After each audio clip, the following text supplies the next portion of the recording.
Saludos compañeras y compañeros, en este video estaremos hablando un poco sobre la participación de los Estados Unidos en la Primera Guerra Mundial y, bien importante, el impacto que tuvo la guerra sobre los Estados Unidos, su política exterior, su política interna y sobre todo la economía. Habíamos visto anteriormente una serie de videos que hablaban en general sobre el conflicto de la Primera Guerra Mundial o la llamada Guerra Grande, ¿no? Y en dichos videos se discutieron los factores o las causas generales que impulsaron la Primera Guerra Mundial. Algunos de los factores importantes, ¿verdad?, que se discuten en dicha serie de videos y que además aparecen en la lectura de Howard Zinn, que también vamos a discutir. No olviden que cuando hablamos del aspecto económico de la guerra, pues de alguna manera estamos haciendo referencia al capítulo La guerra en la salud del Estado del libro La otra historia de los Estados Unidos de Howard Zinn, con el cual ustedes también van a trabajar, ya que el próximo ejercicio de redacción de la clase es precisamente sobre dicho capítulo. Así que volviendo a los factores generales, a las causas generales de la guerra, sabemos que detrás de la guerra hay todo un conflicto, ¿no? Todo un aspecto imperialista. La guerra es una guerra de imperios, es quizá la primera guerra a nivel internacional, a gran escala o a nivel global de la época moderna, es decir, a partir de la industrialización de las naciones. Por consiguiente, vamos a encontrar un conflicto, vamos a tener un conflicto en el cual participaron la mayor parte, si no todas, las potencias industrializadas del mundo en ese momento, y que de la misma manera o de alguna manera también va a tener un impacto sobre las colonias o los países tercermundistas, ya que dentro de dicha relación metrópoli-colonia, o dentro de dicha relación potencia, colonia o territorio, las colonias, los territorios ultramarinos servían para satisfacer en gran medida la materia prima, eran nuevos centros comerciales, eran fuentes de mano de obra, eran centros estratégicamente militares para de alguna forma proteger todo este complejo industrial, económico, capitalista, ¿no? Y en ese sentido, pues es una guerra que se entiende como una guerra mundial, pues implicó a las naciones del primer mundo, a las naciones industrializadas y poderosas, que de alguna forma son los protagonistas en dicho conflicto, pero a la misma vez también va a tener un impacto sobre gran parte del planeta, los países en vías de desarrollo, las colonias en América Latina, en África, en Asia, entre otros. Así que en términos generales, ¿verdad?, es una guerra imperialista que surge como resultado de la gran expansión del mundo capitalista industrial, que viene como resultado de la segunda etapa, sobre todo de la revolución industrial, ¿no? Las potencias industriales están produciendo más, están produciendo a gran escala, y por consiguiente dependen de materia prima, dependen de nuevos mercados, dependen de mano de obra y sobre todo, como dijimos, dependen de un complejo militar que proteja toda esa expansión comercial, industrial, militar, entre otras cosas, ¿no? Así que es bien interesante cómo todos estos factores en general de alguna manera van a tener un impacto sobre esto que llamamos la guerra. Sabemos pues que las ideologías nacionalistas también van a tener un gran impacto sobre la guerra, tanto en la participación de los Estados Unidos, como veremos más adelante en el análisis del capítulo, ¿no? Cómo se vende la idea del patriotismo y cómo se invita a los estadounidenses a participar de una guerra que, según Howard Zinn, no era tan popular como se nos vende en muchos casos, ¿no? Y que por consiguiente hay que establecer un servicio militar obligatorio, porque realmente los jóvenes no necesariamente, y sobre todo los jóvenes que estaban afines al sector obrero y a las ideas socialistas, no necesariamente, disculpen, estaban afines con el conflicto y estaban a favor del servicio militar obligatorio. Por consiguiente, Howard Zinn señala que el servicio militar obligatorio viene en gran medida para responder esa carencia o esa falta de popularidad que tenía la guerra entre los sectores populares, obreros y sobre todo entre los jóvenes, ¿no? Así que esa idea de patriotismo, esa idea de nacionalismo que va a calar tanto en las potencias europeas, Alemania, Francia, Inglaterra, como en los Estados Unidos, va a ser un factor importantísimo, ¿no? Dentro del conflicto. La prensa, ya vamos a ver la prensa participando, ¿verdad? Como protagonista dentro de múltiples conflictos bélicos de índole internacional. Lo vimos en la guerra hispanoamericana, como la prensa, tanto en España como en los Estados Unidos, jugó un papel fundamental en impulsar o justificar la llamada guerra, ya sea Estados Unidos declararle la guerra a España, como España de alguna manera declararle la guerra a los estadounidenses. Es bien interesante también que esto no se señala en todos los textos o en muchos textos que se discute el tema de la Primera Guerra Mundial y sobre todo de la Primera Guerra Mundial en los Estados Unidos, pues el cómo la expansión del socialismo y el crecimiento de los movimientos obreros y de los grupos incluso más radicales dentro del movimiento obrero, los anarquistas dentro de los Estados Unidos, también fue un factor fundamental para el estallido, ¿verdad?, de dicho conflicto a nivel internacional y sobre todo para la entrada de los Estados Unidos en dicha guerra, porque la pregunta es, ¿qué lleva a los Estados Unidos a entrar en la Primera Guerra Mundial cuando en un momento dado Estados Unidos había declarado una política de neutralidad? Según Howard Zinn, el presidente Woodrow Wilson había prometido que Estados Unidos permanecería neutral durante la guerra. Y citando a dicho presidente, una nación puede ser demasiado orgullosa para combatir, pero en abril de 1917 los alemanes habían anunciado que sus submarinos hundirían cualquier barco que llevase abastecimiento a los enemigos de Alemania y habían hundido unos cuantos barcos mercantes. Ahora Wilson decía que había que apoyar el derecho de los americanos a viajar en barcos mercantes en la zona de guerra. No era realista esperar que los alemanes tratasen a Estados Unidos como un país neutral en la guerra, cuando Estados Unidos había estado abasteciendo grandes cantidades de material bélico a los enemigos de Alemania, entiéndase Francia e Inglaterra. A comienzos de 1915, un submarino alemán torpedeó y hundió el transatlántico bélico Lusitania. Se hundió en 18 minutos y murieron sobre 1.100 personas, incluidos 124 estadounidenses. No, así que aquí vemos dos factores muy importantes para de alguna manera acabar con esa política de neutralidad que había declarado Estados Unidos y que había declarado el presidente Wilson. Tenemos que remontarnos también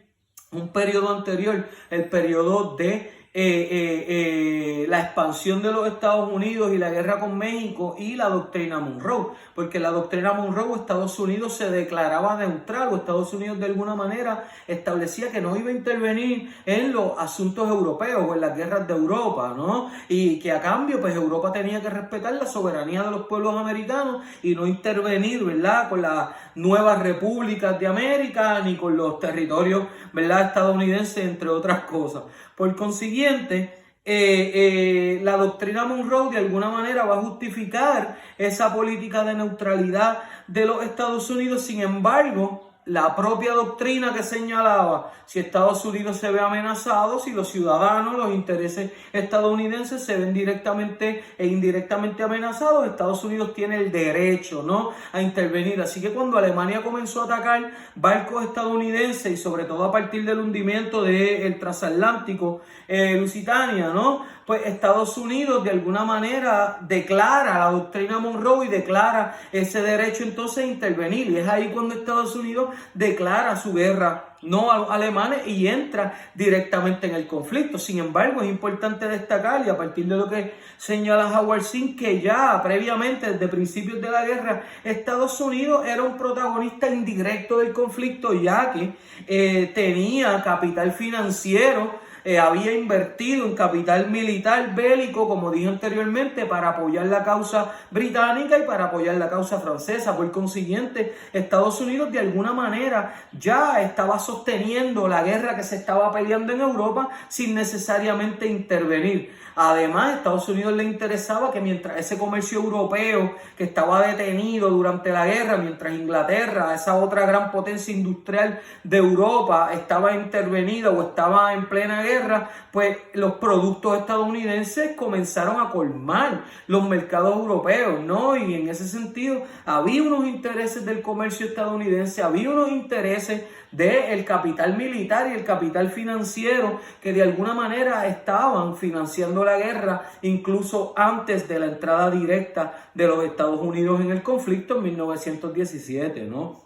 Así que es bien importante tener en cuenta esto, que aunque se declaró una política de neutralidad, primero que todo, dicha neutralidad de alguna manera estaba basada en la idea de que Estados Unidos era neutral en términos militares, pero apoyaba económicamente y militarmente a los países que estaban peleando en la guerra. Segundo lugar, es importante destacar que Estados Unidos tenía interés en mantener ese comercio, esas llamadas puertas abiertas de los mercados europeos, y la amenaza alemana representaba precisamente una amenaza a dicha expansión. Y en tercer lugar, el capital, el financiero, el dinero que se está prestando para sostener la causa bélica. Así que todo esto lleva a que Estados Unidos, ¿verdad?, entre directamente, sobre todo los ataques directos de submarinos alemanes a barcos estadounidenses, lleva a que los Estados Unidos entonces entren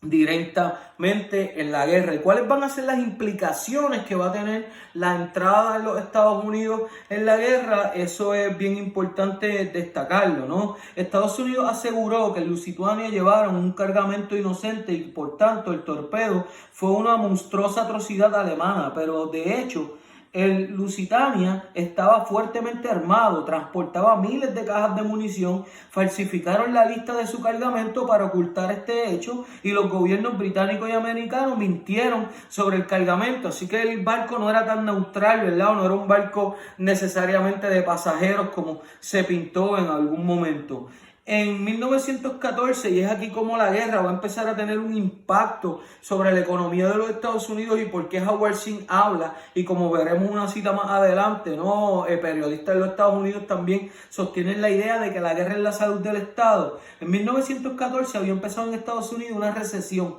pero en 1915 los pedidos bélicos de los aliados, sobre todo de Inglaterra, ya habían estimulado la economía, y para abril de 1917 habían vendido a los aliados mercancías por valor de más de 2.000 millones de dólares. Por consiguiente, ahora la prosperidad americana estaba vinculada a la guerra de Inglaterra. Los dirigentes norteamericanos creían que la prosperidad del país dependía en gran medida de los mercados extranjeros. A comienzos de la presidencia de Wilson, describió su objetivo como una puerta abierta al mundo, y en 1914 dijo que apoyaba la justa conquista de los mercados extranjeros. Así que más claro no canta un gallo. Había un interés de los Estados Unidos en entrar en los mercados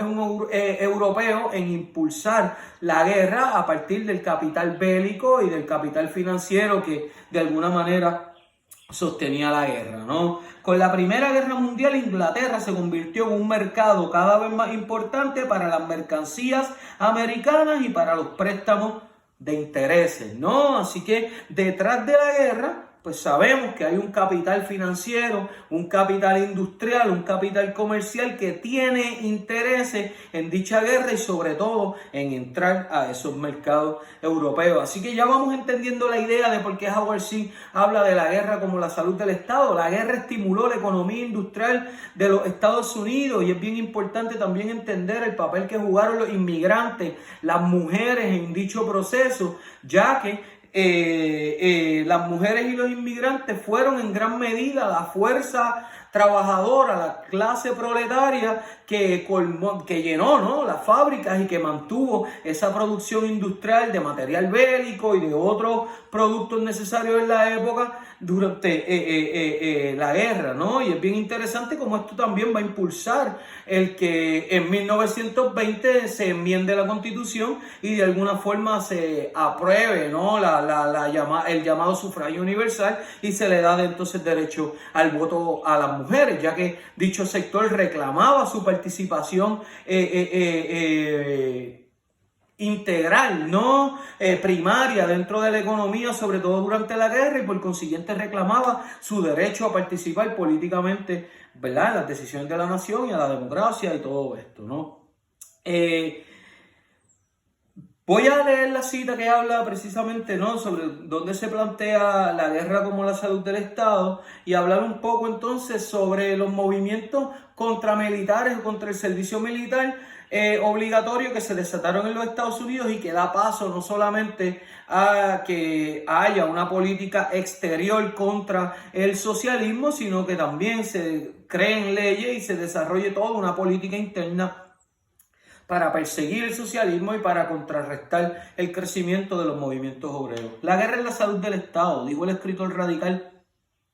Randolph Byrne en plena Primera Guerra Mundial. En efecto, mientras las naciones europeas fueron a la guerra en 1914, los gobiernos prosperaban, el patriotismo florecía, la lucha de clases se aplacaba y enormes cantidades de jóvenes morían en los campos de batalla, a menudo por 100 metros de tierra, una línea de trinchera. En Estados Unidos, que todavía no estaba en guerra, había preocupación por la salud del Estado. El socialismo iba en aumento. La Primera Guerra Mundial parecía estar en todas partes y el conflicto de clases era intenso. Así que para Howard Zinn no solamente el conflicto o el asunto de la guerra va a estar o va a girar en torno a esto que ya explicamos, la inversión de Estados Unidos en la guerra, en términos militares, en términos comerciales, sino lo que está pasando internamente con el movimiento obrero y el movimiento socialista, ¿no? Había un creciente socialismo, había un creciente movimiento obrero en los Estados Unidos y en gran medida esos socialistas, ¿verdad?, y ese movimiento obrero rechazaban la guerra y rechazaban el servicio militar obligatorio, ya que entendían que detrás de la guerra y detrás del servicio militar obligatorio lo que había era una demanda a los intereses de los grandes burgueses, de los grandes intereses capitalistas industriales de la guerra. Por consiguiente, los trabajadores en los Estados Unidos y a nivel de Europa y otras partes del mundo estaban claros en gran medida que la guerra era una guerra para sostener los intereses de la clase que en gran medida los estaba explotando a ellos. Por lo tanto, había un rechazo masivo por parte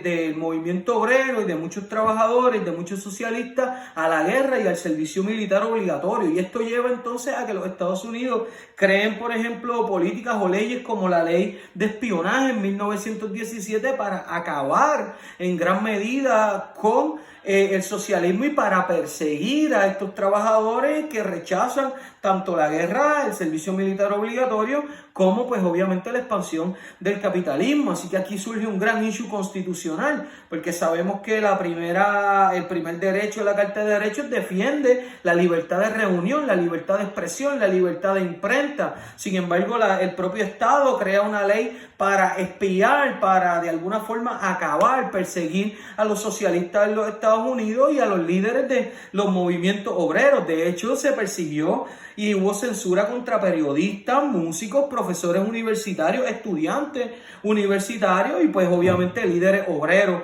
y de sindicatos y de partidos y movimientos socialistas. No solamente hubo censura, hubo arrestos, hubo violencia sistematizada por parte del Estado contra los socialistas, los antimilitaristas y pues obviamente contra los líderes obreros. Y es que los intereses de esa economía bélica, de ese capitalismo financiero, sabemos que en gran medida sostienen o de alguna forma guardan una relación y un vínculo directo con la clase política de la época, ¿no? Así que el Estado de alguna forma defiende los intereses del capitalismo, los capitalistas, los burgueses, el sector financiero, militar invierte, ¿no?, en el Estado y de alguna manera cada uno, ¿no?, se crea una relación de dependencia, igual que explica Chomsky también. No, el cómo prácticamente los grandes intereses financian, ¿verdad?, al Estado y sostienen al Estado y cómo entonces el Estado defiende a través de política, de legislación, etcétera, los intereses de dichas clases. Por lo tanto, lo vemos reflejado, ¿no?, precisamente en la política, de alguna manera la postura que asume el gobierno estadounidense, las autoridades estadounidenses contra los trabajadores, contra los socialistas y contra todos aquellos que de alguna manera se oponen a la guerra. Y es que, como sabemos, Y como señala Howard Zinn, la guerra es la salud del Estado y por lo tanto los intereses económicos detrás, ¿verdad?, de esta clase burguesa, capitalista, e iban por encima de los intereses de los sectores populares y de los sectores de los trabajadores y de los intereses, perdón, de las clases obreras. Para finalizar, ¿verdad?, este video, cito, ¿no?, ¿verdad?, el libro de Howard Zinn y pues uno de los trabajadores que sufrió, ¿no?, dicha persecución y que sufrió pues obviamente la represión del Estado por de alguna forma rechazar el servicio militar, rechazar la guerra y pues obviamente rechazar el capitalismo, ¿no?, y la expansión del capitalismo industrial en los Estados Unidos y por lo tanto pues que sufrió precisamente toda la fuerza del Estado y de esa ley de espionaje. Me han acusado de obstruir la guerra, lo admito, caballeros, detesto la guerra. Me opondría a la guerra aunque fuese el único en hacerlo. Mi solidaridad está con la gente que sufre y que lucha, sea donde sea. No tiene la importancia bajo qué bandera nacieron o dónde viven. El jurado declaró culpable de infligir la ley de espionaje. Depp se dirigió al juez antes de que éste dictara sentencia. Señoría, hace años reconocí mi afinidad con todos los seres vivientes y llegué a la conclusión de que yo no era ni un ápice mejor que las más insignificantes de la tierra. Dije entonces y digo ahora que mientras haya una clase oprimida, yo estoy en ella. Mientras haya un elemento criminal, yo pertenezco a él. Mientras haya un alma en presión, yo no soy libre. Así que ese era el sentir, ¿verdad?, de miles de trabajadores, de miles de estadounidenses que fueron perseguidos y perseguidas por sus ideas en contra de la guerra, en contra pues de la expansión imperialista y del capitalismo burgués que llevó, pues como sabemos, a la muerte de miles y miles y miles de personas pues en esa llamada Primera Guerra Mundial, que al final pues benefició precisamente a los grandes intereses y según Howard Zinn pues lo que hizo fue abrir la brecha entre las clases sociales, los burgueses, los que tienen, y la clase proletaria, los pobres y los que no tienen en los Estados Unidos. Hasta el próximo video, cuídense mucho, lávense las manos, nos vemos pronto y pues un abrazo, hasta la próxima.